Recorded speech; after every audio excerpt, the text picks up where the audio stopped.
PSG Fan TV, bonsoir à tous, bonsoir Joe. Bonsoir. 7e victoire consécutive de la part du PSG depuis le match nul face à Monaco à la maison. Là aujourd'hui, ce soir, ça a été un peu plus compliqué, bien qu'on ait mené de 2 buts. Mais cette défense, que dire de cette défense 3K inédite, Kerrer, Kimpembe, Kurzawa plus Meunier. Compliqué, non? Quelle blague. Quelle blague. Franchement, je préfère en rigoler. Tu sais même pas par où commencer, tellement c'était 4 chevaliers de l'apocalypse juste en défense. Eh non mais là c'était trop. C'est quoi ces latéraux là? C'est quoi ça? Mais Kurzawa, mais franchement, c'est quoi cette blague?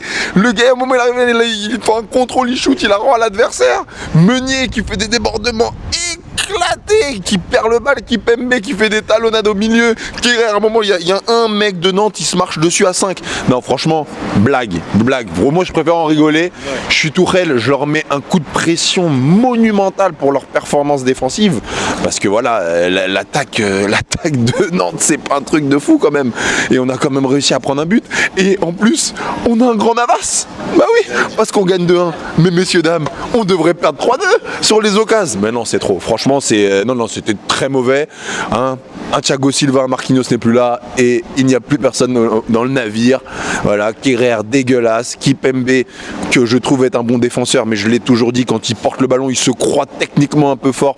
Tu n'es pas techniquement fort, donc arrête de porter, de dribbler, tu ne sais pas le faire. Tu as voulu faire une talonnade, c'était éclaté.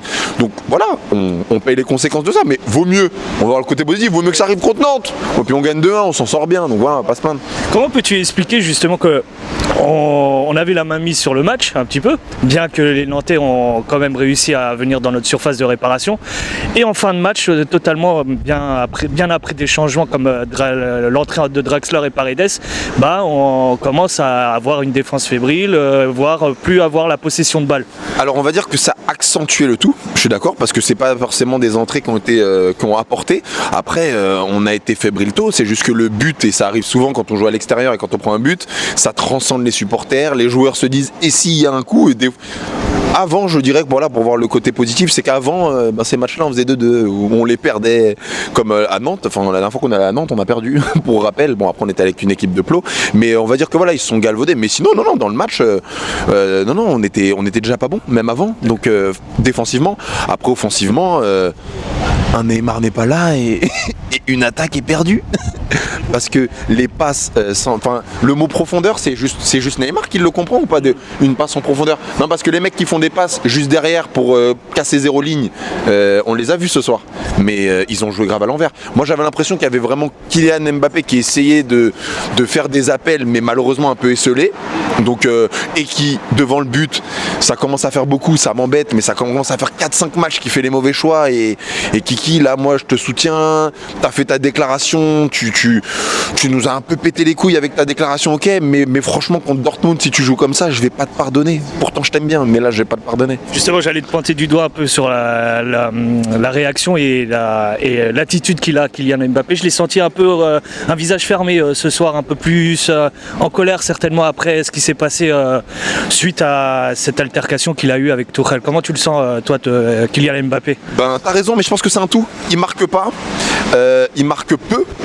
Il fait des passes D mais il marque toujours pas, et il y a cette histoire qui en plus a pris de l'ampleur avec l'intercation qu'il a eu avec Tuchel, et je pense que c'est là où à 21 ans tu vois son envie de bien jouer. À 21 ans tu vois ses entre guillemets ses limites dans le sens où quand il est mal, il a du mal à être lucide, et effectivement il fait les mauvais choix, il est nerveux. C'est un joueur qui a besoin de jouer quand il est en confiance et quand il est détendu. Il faut qu'il retrouve les chemins du filet, ça lui ferait vraiment du bien, et de manière constante. Parce que là, oui, comme tu dis, il fait quand même une passe D, faut le souligner. Moi, je trouve que vraiment en créativité, il était assez esselé, mais voilà, il faut vraiment qu'il progresse là-dessus. Un dernier mot à ajouter pour terminer l'interview? Ouais, un dernier mot, Neymar encore blessé, donc voilà, c'est sûrement parce que c'est l'anniversaire de sa sœur bientôt, ou parce qu'il a fêté son anniversaire. Donc Neymar, on en a marre que tu sois blessé. Non, ces phrases de merde sur Neymar là. S'il vous plaît, les supporters, si vous êtes des vrais supporters, laissez ça aux autres, laissez ça aux journalistes, laissez ça aux supporters marseillais, tout ce que vous voulez. Mais franchement, que j'entende des supporters de Paris dire encore c'est parce que c'est l'anniversaire de sa sœur, il va pas être là. Le gars, il a un truc aux côtes. Ça se trouve, il va être là dimanche, il va être là dans à peine 10 jours. arrêtez de tomber sur Neymar à chaque fois. Vous étiez content il n'y a pas longtemps quand il faisait des super matchs, donc soutenez-le un petit peu, ça nous ferait le plus grand bien et on va aller loin comme ça en Ligue des Champions. Super, je te remercie Joe. Merci.